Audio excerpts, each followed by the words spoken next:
Straight ahead on CCX News, workplace concerns aired at a Brooklyn Center school board meeting. We need more help. We need more support. What teachers and staff say is happening. Plus, a city council decision that affects residents in not one, but two cities. And later. I'm Eric Nelson. Coming up today on CCX News, it's the end of an era here in Plymouth.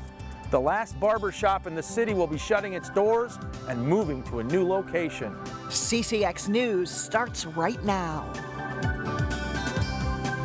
Hello and thanks for joining us. Teachers and staff at Earl Brown Elementary School in Brooklyn Center are calling for changes due to what they call an unsafe work environment. Speaking at Monday night's Brooklyn Center school board meeting, Earl Brown staff members detailed an environment of violence, disrespect, and fear.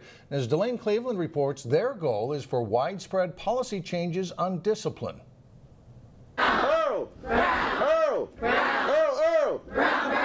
All right. Monday night, teachers and staff members from Earl Brown Elementary packed the school board chambers to describe their work environment. It's always been a place that we've loved to come to and work, but it seems like in recent years, it's more and more difficult. Difficult, they say, because of students who lose their tempers and act out in violent ways. These children often won't stop or listen to any adult. They swear, name call, threaten, throw furniture, or attack anyone in their way. In the past week, I know of 4 teachers who have been hit by students. And according to staff members, the students have also shown a lack of respect towards school property. People are quitting because the bathrooms are trashed, there's pee all over the floor, there's excrement wiped all over the walls, there's just a total disrespect for our whole building. One teacher estimated that the behavior only pertains to about 5% of the student body. I believe our current programs do not address the needs of this 5%. And that is why they are crying out. They're just children. What they want is for the board to instill policy changes that will help them discipline the students causing the trouble. Students know there are no consequences. They know that, and they're taking advantage of it. We need more help. We need more support. And we need more of you guys there to see what's going on. The school board played more of a listening role during the meeting, saying only that they appreciate the comments and that any policy change would take time. Teachers hope that help comes sooner rather than later. And if we as a staff were collectively saying we need your help, we're not just saying because we want to talk. We desperately need your help. In Brooklyn Center, Delane Cleveland, CCX News. And Superintendent Mark Bonine responded to us this afternoon to address the teachers' complaints. He said the district is trying to transition from a punitive approach where students with behavioral issues are suspended or removed from school to a more positive approach where teachers learn how to teach appropriate behavior. Bonine said that egregious behavior will still result in a suspension, but he told us the suspension doesn't address the underlying problem. Teachers need to help meet the students' needs, he says, through mental health support, mentoring, and positive language. Meanwhile, the Brooklyn Center School Board has chosen an internal candidate to replace Superintendent Bonine, who is retiring at the end of the year. Board members voted to extend the offer to Carly Jarva, who is in her 5th year as principal at Brooklyn Center Schools. One board member who voted for her told us Jarva is very personable and has been able to get family and students more excited about school. Bonine has been Brooklyn Center superintendent since 2013. A controversial gas station and car wash proposal that will impact residents in New Hope and in Crystal is getting the go-ahead. The convenience store will be located along Bass Lake Road at the site of a former bridal and tuxedo shop. Neighbors are concerned about noise and traffic. They're also concerned about kids getting hit since there isn't a crossing right by the new business. We have lots of rental property, we have multiple housing property, and it's just too much on one piece of property. I don't think that the builder has a bad plan. I think the location is wrong for the plan. Madam Mayor, members of the council. In the end, though, the City Council didn't see it that way, approving the project by a 4-to-1 vote. Council members felt the proposal met all the city's zoning criteria. Council member Eric Lamley was the only no vote.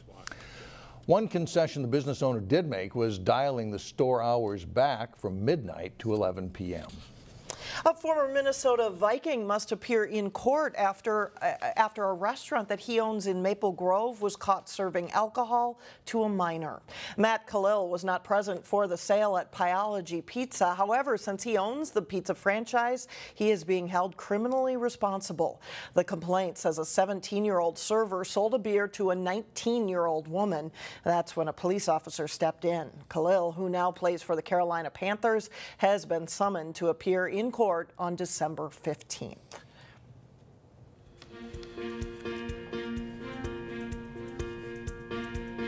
A car dealership is moving and expanding in Brooklyn Center, and that tops our look inside City Hall. The Brooklyn Center City Council gave the Luther Automotive Group approval to build a combined Mazda-Mitsubishi dealership next to the current Chevy dealer the company owns near 68th Avenue and Brooklyn Boulevard.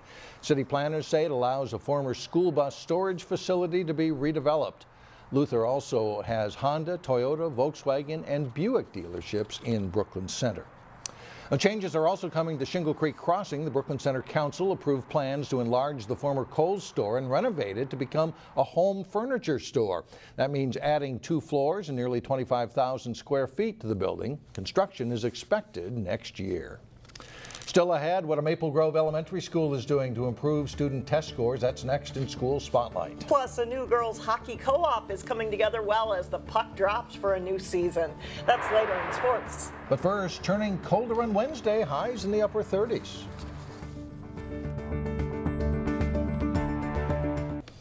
A Maple Grove Elementary School is showing major improvement when it comes to state test scores. In today's School Spotlight, Sonia Goins takes us to Oakview Elementary, where we see what teachers and staff are doing to get results. 470 pre-K through 5th grade students attend Oakview Elementary. The Huskies, as they are called, are a diverse bunch. We have about 48% students of color, 52% white students, which makes us a very desirable, diverse site. Principal Ann Mock has been a top leader at the school for 9 years. She says students have 4 core principles they follow. We are striving to be safe, be respectful, be responsible, so that everyone at Oakview belongs. Students at Oakview take learning seriously. MCA test scores have improved big time. And in the last 3 years, we actually have had some of the highest growth in our entire school district. Oakview has a 60% proficiency in math, compared to 54% district-wide. Meanwhile, reading scores are in line with the rest of the district at 56%. However, students are making huge gains in science. We are at 64% proficiency, which is up 19% above our school district. 5th grade teachers have a unique way of making sure students remember science terminology before taking the test. We watch a lot of science videos before the science test because our kids don't really follow what the testing would be at the end of the year. Officials attribute some of their academic success to outside partnerships. Several times a year, children get hands-on science experience with the Three Rivers Park District. Meanwhile, Prudential Financial works with reading and math fundamentals. Prudential comes in and actually works with our students in reading, and then they provide a monetary amount to create home reading bags. So we're actually able to send books home. Students are empowered to be leaders in the school. Through the Ambassador Program, the young people welcome new families to Oakview. There's great teachers and staff here, and it's great, yeah. The school offers a variety of enriched academic experiences. So we have Continental Math League that we do across all of our 2nd, 3rd, 4th, and 5th grade classes. They compete monthly across the nation with other students their age. And there are some students who might want to work at CCX Media one day.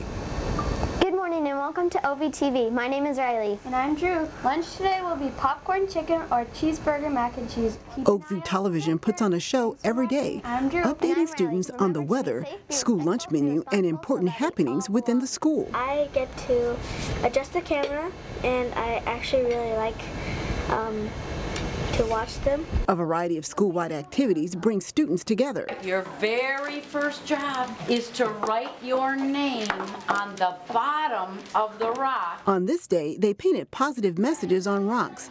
Oakview officials say it's all about community and building relationships. Oakview is one of the most fantastic schools there are. In Maple Grove, Sonia Goins, CCX News. Yes, sir. And still to come, it is the end of an era in Plymouth. The city's last independent barber shop plans to move. But first, sports fans around the country heard about their miracle comeback. Now the Maple Grove football team must focus on the next round of the playoffs. John Jacobson is in next.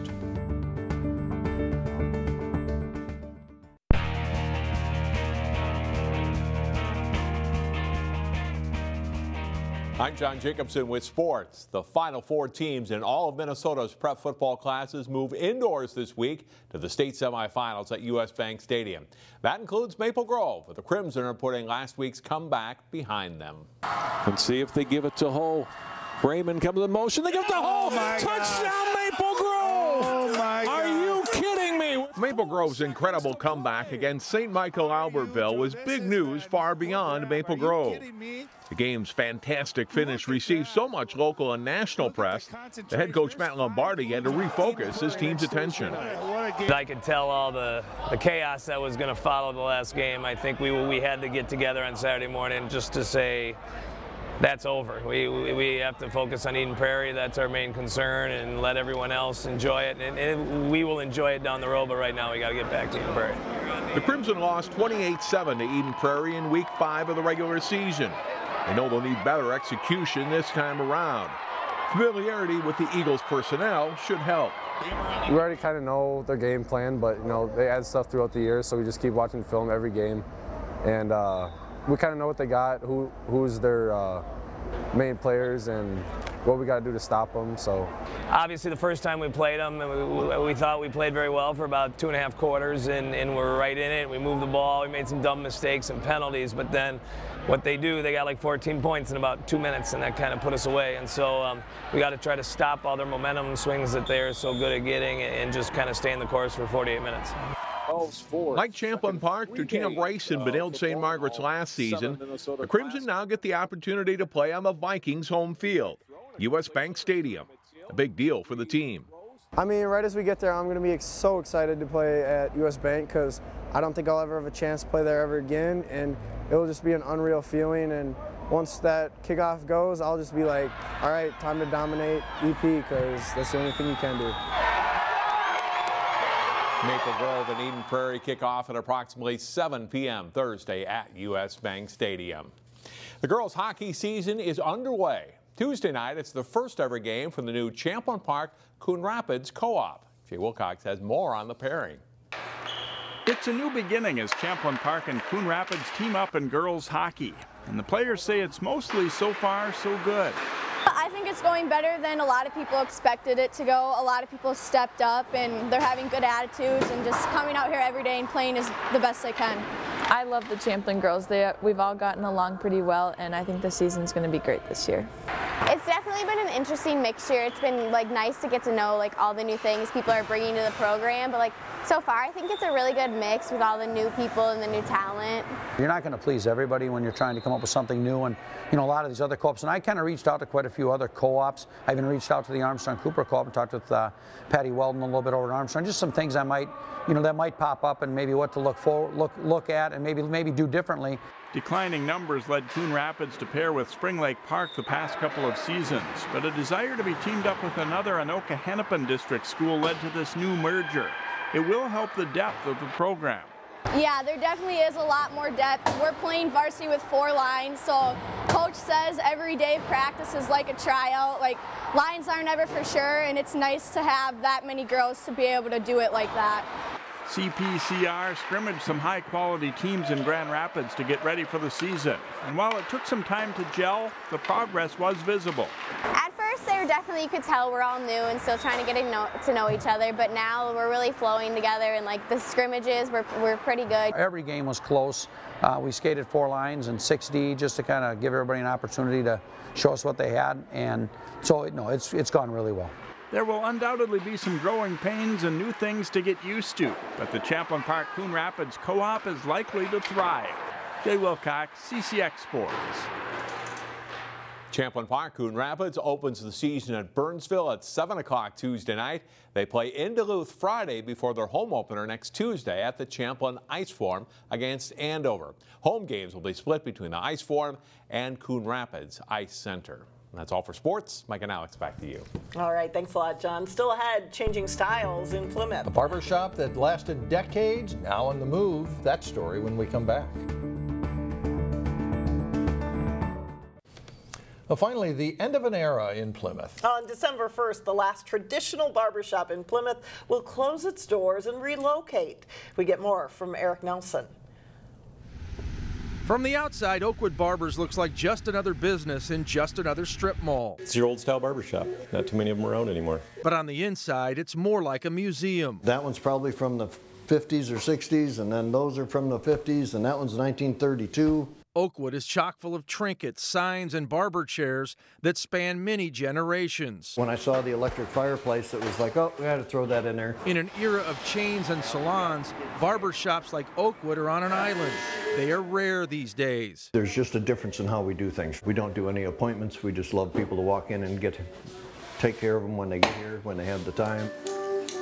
Oakwood has been in Plymouth since 1959, but will soon move to Medina and be replaced by a CVS. It's like home. You're here all the time, and you got a whole bunch of friends and customers and people you've gotten to know. Scruton has been at Oakwood for 22 years. He got into the barber business after having an epiphany about his once wild lifestyle. My occupation was basically partying.